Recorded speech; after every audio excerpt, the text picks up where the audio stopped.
Prokuroria për ndjekjen e krimit të organizuar dhe korrupsionit kërkon paraburgim për ish-drejtorin e doganave Stefan Bogojev dhe 3 të dyshuar të tjerë për keqpërdorime në një procedurë të furnizimit publik për mirëmbajtjen e higjienës dhe pikat kufitare dhe terminale doganore.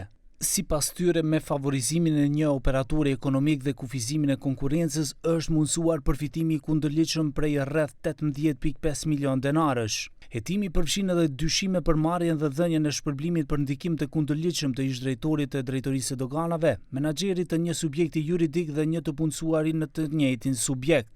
Ekziston dyshimi i bazuar se në periudhën korrik 2023 deri mars 2024 të dyshuarit kanë manipuluar procedurën për dhënien e kontratave të furnizimit publik për mirëmbajtjen e higjienës në pikat kufitare dhe terminale doganore, duke favorizuar një operator ekonomik të caktuar dhe duke kufizuar konkurrencën.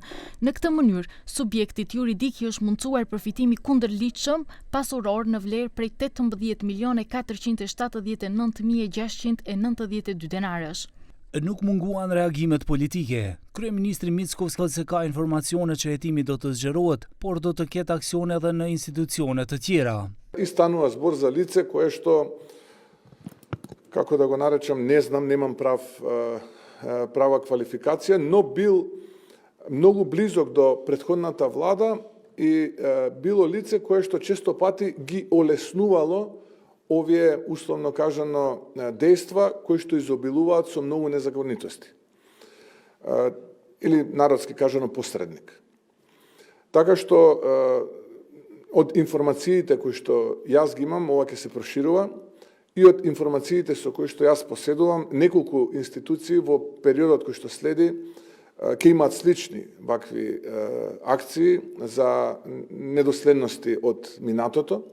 Nga opozita thonë se ky aksion është defokusimi i gjendjes politike në vend. Kreu LSDM-s Venko Filipçe tha se këta po përpiqen me lajme të rreme të mbulojnë dështimet e tyre pas vizitës së Antonio Koshtas në Shkup. Тоа се нашите информации дека приведен и дава изјави. Јас не би сакал сега да коментирам во оваа фаза, нашите ставови сме ги кажале. Не сакам да коментирам судови, обвинители, обвинителство, судство и така натаму, затоа што не икам да ги имам манирите на Христијан Мицковски. Мислам дека тоа не се добри манири.